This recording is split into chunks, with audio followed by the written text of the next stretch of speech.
So today we're going to talk about Neil deGrasse. Let's see if I can say it right. Neil deGrasse Tyson and Richard Dawkins. They had a sit down. It was about a year ago. On June 18th, 2024. My birthday. I wasn't born then, but that is my birthday. And they discussed a lot of different things, and specifically evolution and how we got here as a human species. They delved into a number of different things. But in this discussion, Richard Dawkins, I followed him for a long time. He's very combative in the way that he approaches the subject. He's very debative whenever he discusses these matters. He's smart in a lot of ways. He's a biologist. He knows a lot of things about the human nature and just the progression of the human species and all that. But I just want to dive into this because it's going to be a little bit lengthy, and there's some things that they talk about. And Neil actually brings up the chicken and the egg situation. It's kind of funny in the way he describes it and what came first. But the meat of it is towards the end of what Richard says, and when he outlines the adaptations of the human progression in evolution. This is Evolution. My show. It's called Evolution. I love that name. I said that is the reason I call it that. I love that name. I love it. My name is Brandon Fogal. Let's just dive into it right now. Let's get into it. There's a lot here. But that was the idea. Was it you? Yes, it must have been you. Because who else would do this? Posted on social media. If you had a book of a picture of your mother. I think you're thinking of your mother's mother. Yeah, you pile them up. It's just one of many ways of dramatizing the enormity of geological time. I forget exactly how it goes. There are lots of ways of doing it. No, but you do this, and if you keep doing it, one of those pictures is a fish. Is a fish, and yet every single generation looks like the previous one and the next one. There's no sudden. There's no sudden. It's not sudden. And many people can't grasp this. They think, well, there must have been a time when it stopped being a fish, and but there wasn't. It just gradually changed. Okay, so just right there, I this is the struggle that I am having. I'm been looking into this. I've really been researching it. I'm reading On the Origin of Species by Charles Darwin. I'm reading that now. I'm studying a lot of just things about how we got here, the records that we have. It is still a very big struggle for me, and I'm trying to understand because because most of my life I just accepted that this is what it was, because we always saw going to school that the progression of humans, like from apes to now, the transition, the Neanderthals and all that, how we just became a human. And to me, I just accepted it early on, and the more that I'm looking at it, and really now from a different point of view coming at it and trying to really grasp it, it is not making sense to me right now. It still seems like you would have to have a little bit of faith to buy into this, but I'm not. Richard says that it just takes so long, and people don't understand it. You wouldn't see a sudden change, and that's why you need this so many years. That's the way I'm getting it. But let's just continue. Okay. Will you allow me, given this, which I completely understand, you have to allow me my explanation for the chicken and the egg. Okay. So I tell people, but I've never gotten your blessings on this. Can I use that word with you? Yeah, of course. I'm all for blessings. Okay. So I simply tell people, they say, what came first, chicken or the egg? I said, the egg. It was just laid by a bird that was not a chicken. Yes. Right there, my argument would be that the chicken came first. But I've never heard of that. I've heard that before. Like, how do you get the chicken and egg kind of thing? And Neil says the egg was laid, but not by a chicken. It just somehow miraculously became a chicken, it would seem. But let's continue. That's a fair statement. I'm compressing a billion, 100 million years of time there. Yes. But at some point, you're going to say what comes out of the egg is a chicken. But that's a genetic alteration from the previous generation. But there never was a moment when a bird that was not a chicken gave rise to a chicken. It never was. Of course. So this is a very compressed, yes. It's a shorthand for what you just said with the book of your ancestors. Yes.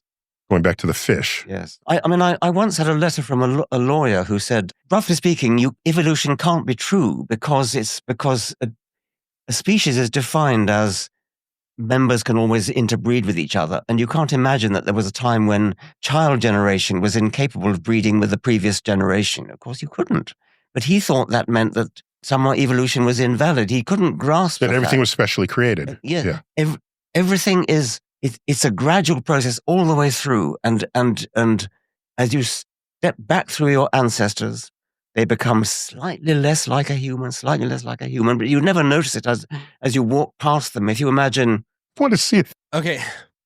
That was the meat of it. So it's the gradual progression, but there's no sudden just immediate transition. One species didn't just procreate with another species. It just took over and over, just adaptations over time. And I think this is the viewpoint that people hold when they look at Darwinism and they study Darwinism, that he made it possible that how things could have come this way without God intervening, and I think he was almost looking at it from that viewpoint, that God doesn't exist. How do we explain all this? And even just to get that, just the adaptations over time, because what the Bible says is that certain kinds reproduce after their own kinds.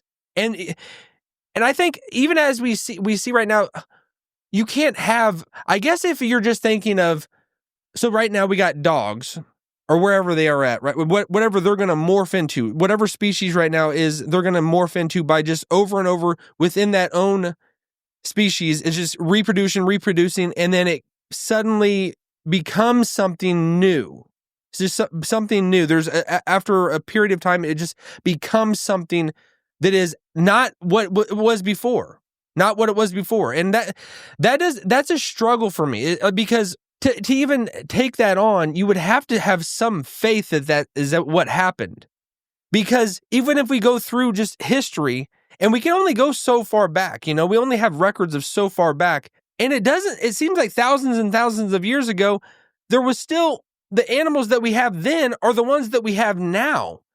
And it doesn't make sense that even if, like, say we started at the beginning, we were all bacteria, and then the bacteria started just growing, and life started just kept going somehow and reproducing itself. And it's like a tree, like the roots in a tree, and it just starts like from one beginning point of life, and then it just keeps reproducing, and it just starts.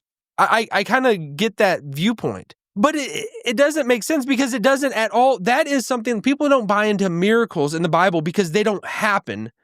The same stuff that has happened in this viewpoint, it doesn't happen. This doesn't happen in our actual world.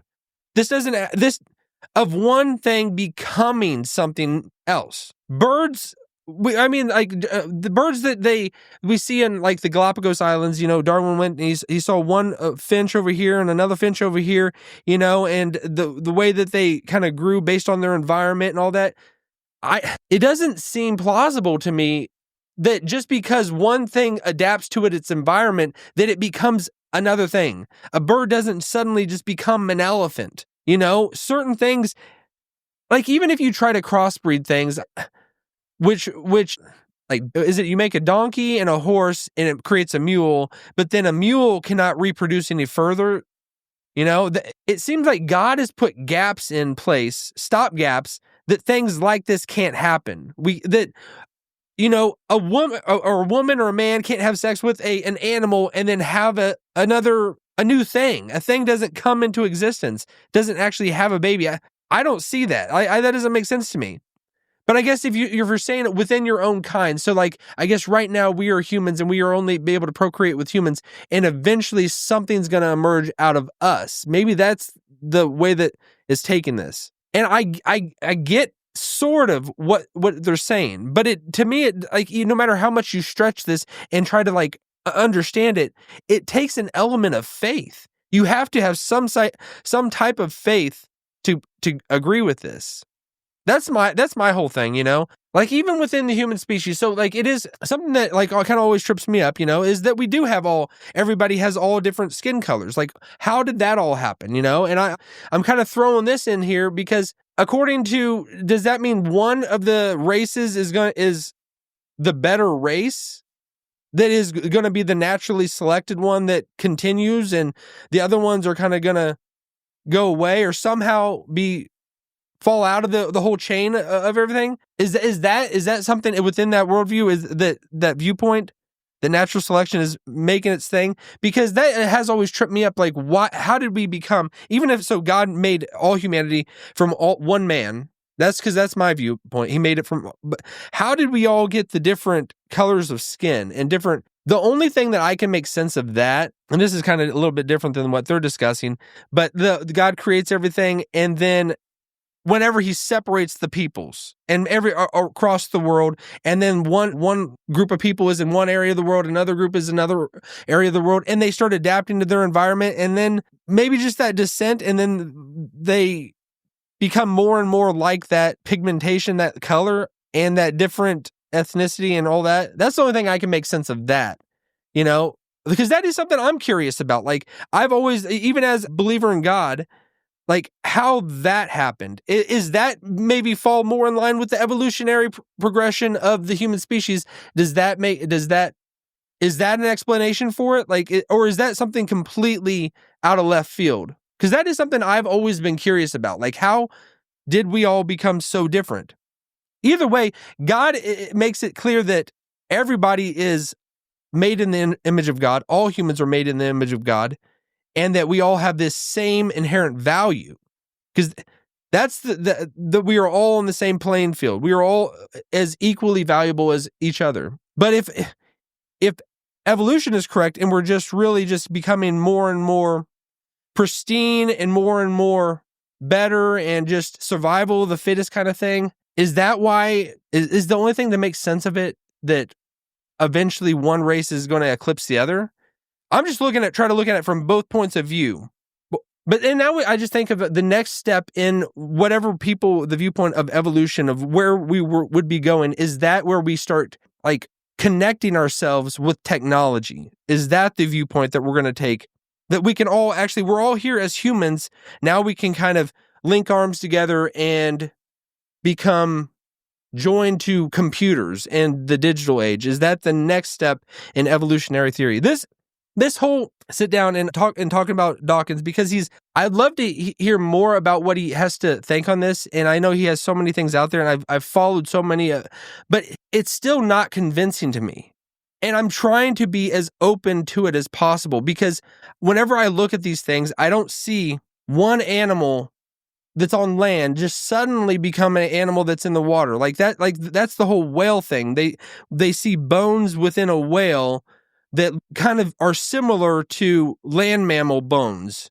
And that must mean that at one point they were on the ground and just walking, and now they're out there in the ocean. To me, that's miraculous. That's miraculous. That would happen. It doesn't, or you would have to accept the idea that something is happening in the past that is not happening right now in our present time.